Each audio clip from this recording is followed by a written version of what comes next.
Vous êtes au bureau, il est 9h15. Vous avez votre café dans la main, votre ordi est ouvert et vous regardez l'écran sans vraiment le voir.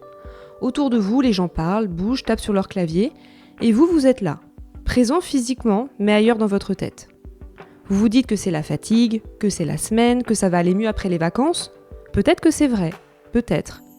Mais si ça fait 6 mois que vous vous dites ça, ce n'est plus une simple fatigue, ni une baisse de motivation passagère. C'est probablement plus profond que ça. Alors, c'est normal d'avoir moins de motivation certains jours. Personne n'est motivé à 100% tout le temps, et celui qui vous dit le contraire, il vous ment. Ce qui l'est moins, c'est quand le vide s'installe pour de bon. Quand la motivation devient l'exception.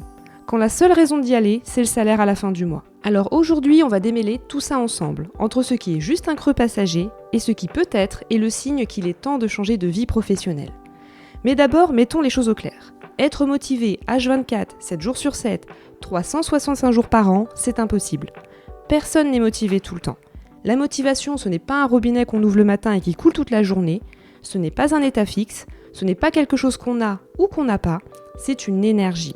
Elle monte, elle descend, elle disparaît parfois complètement, et ça, c'est valable pour tout le monde, même pour les gens qui adorent ce qu'ils font.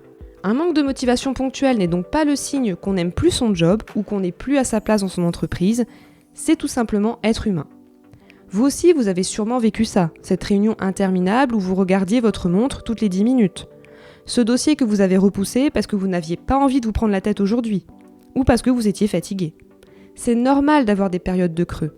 Une baisse de motivation ponctuelle n'a rien d'alarmant.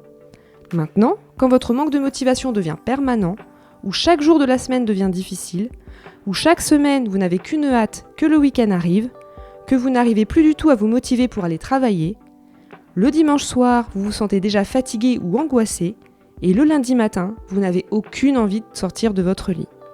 Vous n'arrivez plus à trouver la motivation autre que celle de payer vos factures pour aller bosser.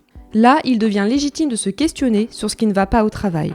Car ce n'est plus juste une mauvaise semaine ni de la fatigue passagère, c'est le signe qu'il est temps pour vous de prendre du recul et d'analyser ce qui ne va plus dans votre travail. Peut-être que c'est le contexte, le management toxique, l'ambiance qui s'est dégradée, votre poste qui a changé sans que vous ayez votre mot à dire. Peut-être que c'est plus profond, que le métier lui-même ne vous correspond plus, que vous avez évolué, que vos priorités ont changé, que ce qui vous motivait à 25 ans n'a plus rien à voir avec ce que vous voulez à 38 ou 45 ans.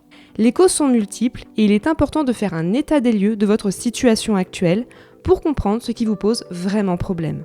Le métier, votre poste actuel, l'entreprise dans laquelle vous travaillez, car se reconvertir ne signifie pas forcément changer de métier, c'est aussi se questionner sur le contenu de son poste. S'il est toujours en adéquation avec nos besoins, nos valeurs et nos compétences. Avec le type de structure dans laquelle on travaille, grande entreprise, PME, association. Donc avant de tout vouloir passer par la fenêtre, prenez le temps d'analyser les causes de votre baisse de motivation. Et pour ça, commencez par lister tout ce qui ne vous convient plus dans votre job. Puis, classez-les en 3 catégories. Ce qui est lié à vos conditions de travail, ce qui est lié au type de structure dans laquelle vous travaillez, et ce qui est lié directement à votre métier. Par exemple, si vous êtes infirmière et que vous en avez marre de faire des prises de sang et de côtoyer des personnes malades toute la journée, il est peut-être temps en effet de réfléchir à un autre métier. Mais si c'est plutôt le management qui vous pèse, peut-être que vous pourriez vous épanouir en quittant le statut salarié pour passer en libéral.